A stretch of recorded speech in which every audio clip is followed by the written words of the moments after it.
Okay, in this video, I'm going to show you how I built a swirl filter for less than $10 using this 5-gallon bucket and some extra PVC parts I had lying around the house. For those that don't know, a swirl filter is used to get solids out of your fish tank and help prevent them from going into your aquaponics grow bed. Now, ideally, a swirl filter will work much better if it was wider diameter than this 5-gallon bucket, but for less than $10 is fine for now. To start off, I drilled a 1-inch hole in the bottom of the center of my bucket.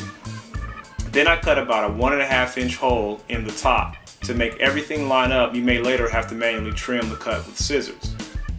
Next, I notched the top like so that I could form a cone to put at the bottom of the bucket. This will help guide debris and fish waste down the bottom spigot so you can use later as fertilizer.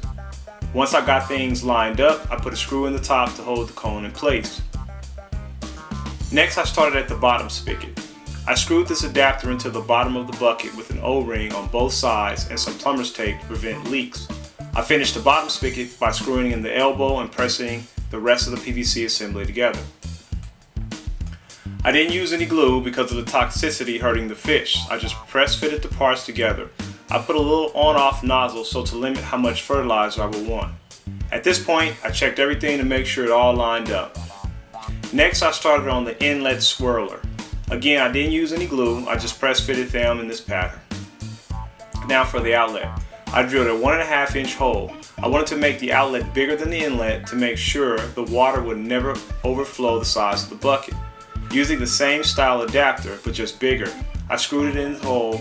Again, I used 2 O-rings and plumber's tape to make sure there'd be no leaks. The rest is just pressing the PVC parts together again. Now the pump I'm using to pump water into my swirl filter is pretty strong, so I grabbed an old flower pot to sit on top of the cone to cut down some of the violent fluctuations in the water. With the swirl filter, you want the solids to drop to the bottom. So if the water coming in stirs things up too much, you could have a lot of the solids going back into your fish tank, which is not good. So here it is how it looks when it's all set up.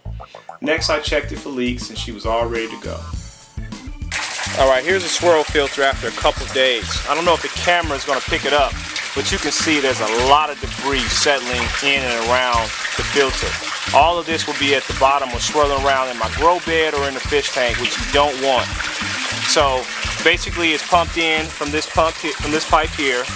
It goes underneath this pot here and it swirls around. Some of the debris still gets back in. You can see some of it swirling in, but that's caught later with another filter that I have set up before it gets into the grow bed. So to clean it is pretty much simple. You cut the pumps off, you take it, you rinse it out, you put the remaining fish poo into another garden or grow bed. Okay, here's my secondary precaution to pick up whatever the swirl filter doesn't get. I put these painter bags here. This is what the painters use on their paint guns to keep debris from getting to their paint guns. But I put this on the spigot going into the grow bed to catch further fish poo out. I also put the pump housing, instead of having it at the grow bed, I put it here. And then I also have another little coconut-based pot that I use to catch further debris. And actually, outside of that, I also have another one of the same bags that I bought from Lowe's to put around the coconut-based pot to catch as much debris as I can. This is easy for me to take out and wash and rinse.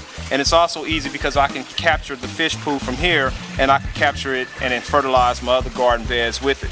But I want to make sure that whatever gets into my grow bed is as much liquid form as possible. Plants only take nutrients up in liquid form. They don't take up the solids. And plus, the more solids you get into your grow bed, it could block up the grow bed, prevent the water from evenly distributing through the grow bed, cause blockage. Oxygen doesn't get through, and then you start to have nutrient lockout and some of your plants die, and then it's a big mess to clean this up. And then you can see from coming out here how clear the water is.